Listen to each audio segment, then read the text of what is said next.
কিন্তু এই তরুণ সমাজ আপনাদের দায়িত্ব এই ইলেকশনে আগামী রাজনীতিতে এই শাপলা কলিকে ফুটাতে হবেই আমাদের ইনশাআল্লাহ। রাষ্ট্রপতি, প্রধানমন্ত্রী ভবন, পার্লামেন্ট থেকে শুরু করে জাতীয় পর্যায়ে যত জায়গা রয়েছে আগামীর বাংলাদেশে গণ অভ্যুত্থানের সৈনিকরা ধাপিয়ে বেড়াবে ইনশাআল্লাহ। আগামীর রাজনীতিতে এই শাপলা কলিকে ফুটাতে হবেই আমাদের ইনশাআল্লাহ। ব্যবসায়ীরা অবতীর্ণ হয়েছে মাঠে এবং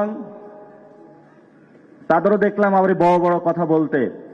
তাদের যে প্রার্থী তালিকা অতীতে ঘোষণা হয়েছিল, সাংবাদিক ভাইরা একটু খোঁজ নেবেন। ওই সময় তো জামায়াত ইসলামী নামটাই ছিল না, তাদের প্রার্থী তালিকা দিয়েছিল জাতীয়তাবাদী রাজনীতির আন্ডারে। তারা ধানে ইলেকশন করেছিল। এই গণ অভ্যুত্থানের পরে জামায়াত ইসলামী, বিএনপি গণ অভ্যুত্থানের নেতাদের সিটের আসনের লোভ দেখিয়ে কিনতে চেয়েছিল না। আমরা বলেছিলাম 90-এর ছাত্র নেতারা বিক্রি হয়েছে, 24-এর কোন ছাত্র নেতা ইনশাআল্লাহ বিক্রি হবে না। মরে যাব আত্মমর্যাদার প্রশ্নে আমরা এক বিন্দু ইনশাআল্লাহ ছাড় দিব না ইনশাআল্লাহ। আমরা মাঠে অনেক রক্ত দিয়েছি। আমরা কোন শহীদের রক্তের সাথে বেইমানি করার জন্য পলিটিক্সে নামি নাই। আমরা কোন চেতনা ব্যবসা করতে চাই না। আমাদের অনেকে জিজ্ঞাসা করে যে তোমাদের তাহলে আদর্শ কি?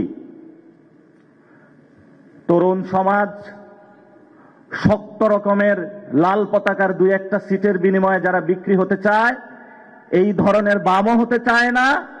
ধর্মকে ব্যবহার করে যারা প্রতিনিয়ত বাংলাদেশকে ধর্মকে বিপন্ন করছে, এই ধরনের ধর্ম ব্যবসায়ী হতে চায় না। ন্যাশনালিস্ট ফোর্স বলে যারা আন্ডারে কভারে ভারতের সাথে আতাত করছে, ইন্ডিয়ার সাথে আতাত করে আওয়ামী লীগের সাথে আতাত করছে, আমরা এই ধরনের ন্যাশনালিস্ট ফোর্স হতে চাই না। আমরা আপনাদের এত আদর্শ বুঝি না।